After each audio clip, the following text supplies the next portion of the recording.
me, your man, Louie T. Welcome to the Draft Prospects 101 series, your guide to some of the biggest and the hottest names of the 2018 NFL Draft. We're talking edge rushers, and this next guy was a name that I was hearing early on in the process as a guy that could sneak into the back end of the first round, and I'm like, what? And as I watched the tape, I said, what? No way this guy's going in the first round, and he's not. However, this is a guy, and again, in a weak edge rushing draft class, is going to get some consideration for an early second round selection. There's a comp that I have for him, and I'll give it to you a little bit later on, but there's nothing wrong with this guy. He's just not elite. And if you're not elite, you don't belong in the first round. Nonetheless, there's some value here. In Ohio State edge rusher, Sam Hubbard. We'll talk about his pros and why some had him in the back end of the first round. Why? I don't know. But nonetheless, we'll talk about why some thought he could sneak into the back of the first round by starting with his pros.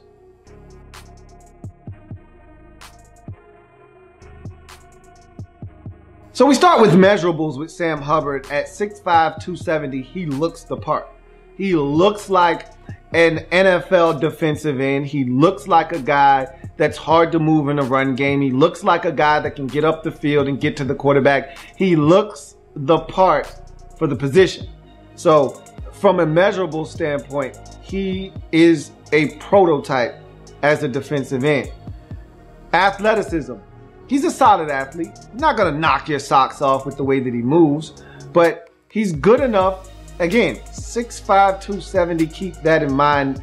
That's a lot of weight to be carrying around at that size, yet he moves at a good enough rate that he can get the job done.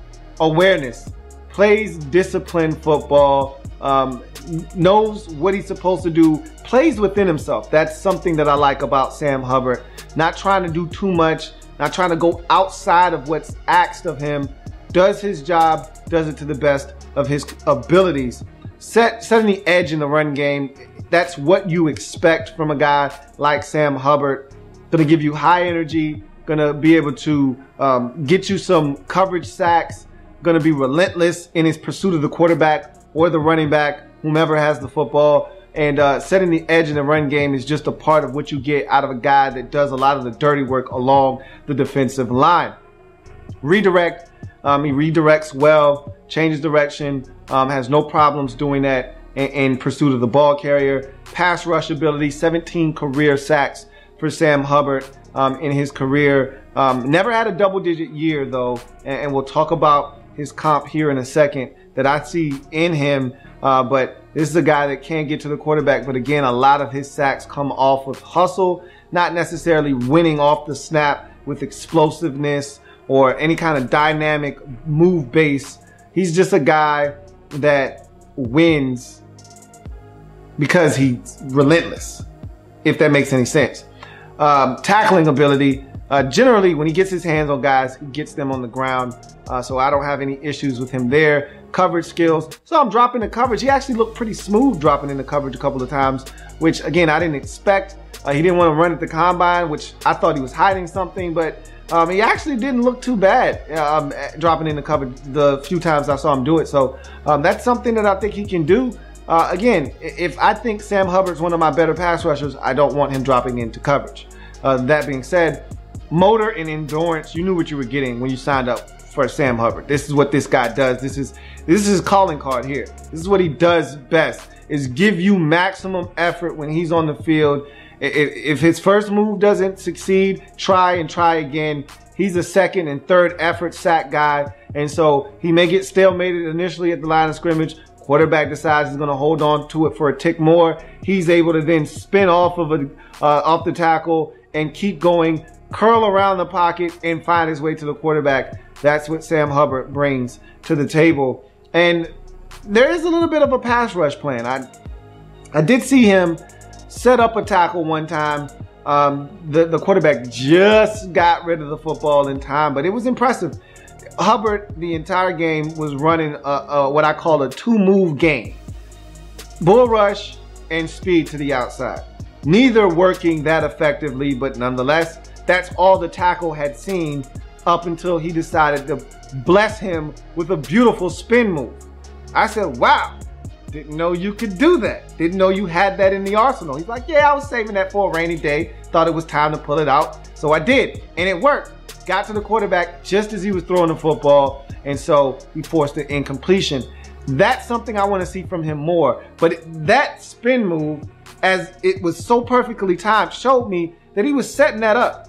And so I want to see more of that from Sam Hubbard because he's not explosive enough to just beat you with just pure unadulterated speed off the edge.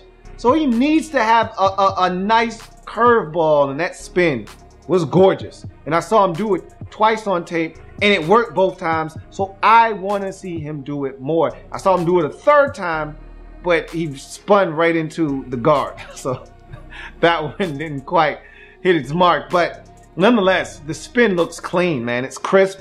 I want to see more of it from Sam Hubbard. That being said, let's get to his cons and why this guy simply just isn't a first-round pick for me.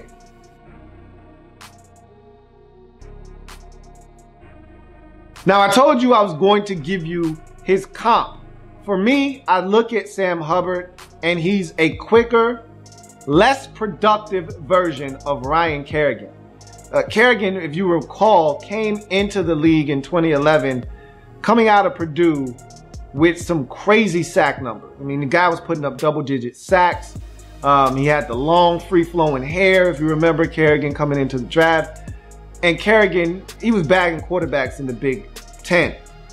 Hubbard, not so much, but he's quicker than Kerrigan, and he had one of the best three-cone times and short shuttles at the combine. So it tells you that Hubbard's got some redirect and he's got some quickness to him.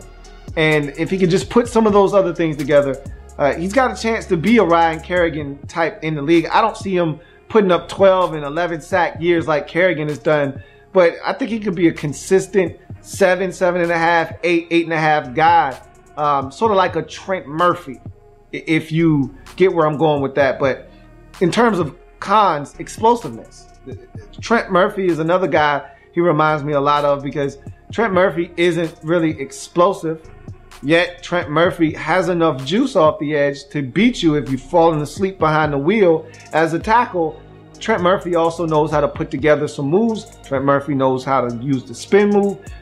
All of these things Sam Hubbard also is adept at. So the explosiveness is not going to scare anybody. All right? He's not getting off the bus and tackles are shaking in their stance, hurrying to get out of their stance, to open up, to make sure they don't get beat with speed to the outside.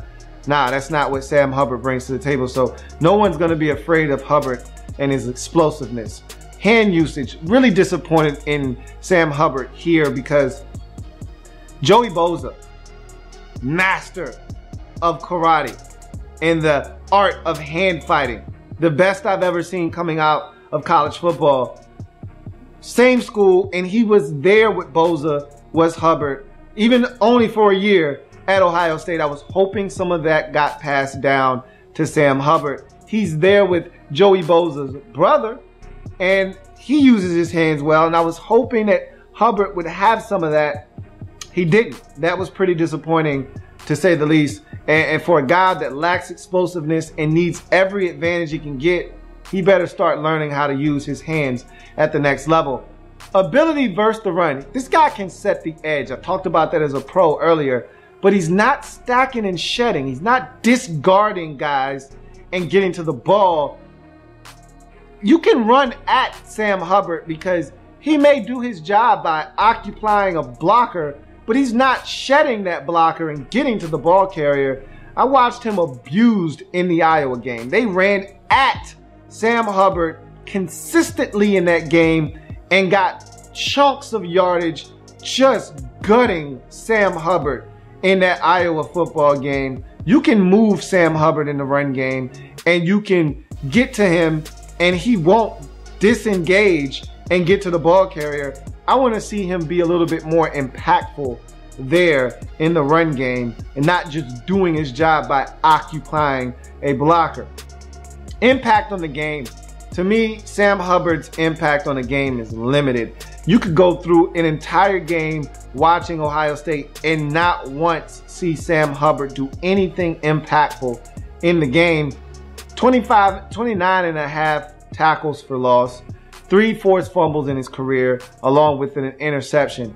This guy needs to be a little bit more productive, and furthermore, he just needs to be more pesky. He needs to be around the football. He needs to be doing things that have an impact on the game. You're not going to get to the quarterback? Put your hands up. Knock a football down. Be beneficial to your football team. I want to see that from Sam Hubbard moving forward. Someone's going to get themselves a quality football player. Is he a true difference-making pass rusher? I don't think so. But we'll see. You know, we've seen guys evolve, get better, and really mature into really good football players. Sam Hubbard has everything you're looking for.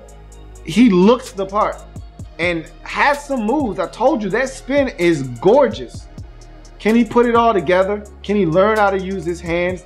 Can he be a little bit more timely? Can he set things up? We'll see.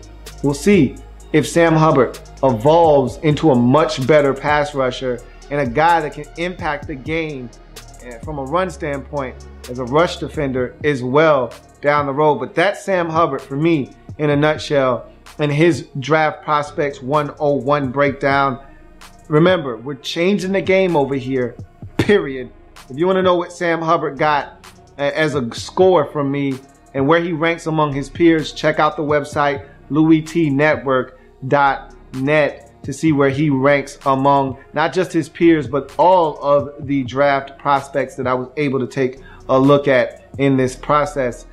I've got more of these to come, so don't you go anywhere. I'm your man, Louie T, signing off. See you next time.